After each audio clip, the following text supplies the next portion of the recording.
नमस्कार. आज आम्ही गेलो होतो वनदेवी मंदिरामध्ये कर्वेनगरच्या. तर मी आज पहिल्यांदाच गेले होते आणि त्या देवीची जेव्हा मी गोष्ट ऐकली तेव्हा मी थोडी शॉकच झाली. आणि ते मंदिर ना 500 वर्षांपूर्वीचं आहे. म्हणजे त्याच्या आधी कधी ती गोष्ट घडली असेल बघा. ते आणि ते वनदेवी परिसर आहे ना, त्या परिसरामध्ये एक सासरूवाशीन मुलगी आहे ना, गुरं राखण्यासाठी, गाई म्हशी राखण्यासाठी यायची आणि तिथे रोज रडत बसायची.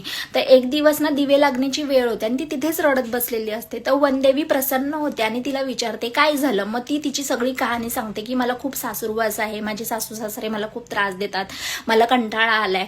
मग देवी सगळी परिस्थिती ऐकून घेते आणि खूप अंधार पडतो. देवी तिला म्हणते आता तू जा घरी.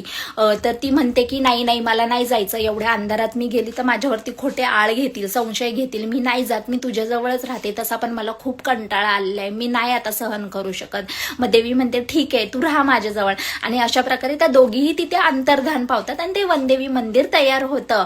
तर बघा हे वर्षानुवर्ष पारंपरिक चालत आलेलं आहे. तर तुम्ही आणि मी तर चिंदी आहे. आपल्याला कधी देवी प्रसन्न व्हायची. बघा एखादा जंगल बिंगल आणि मला पण बोलवा.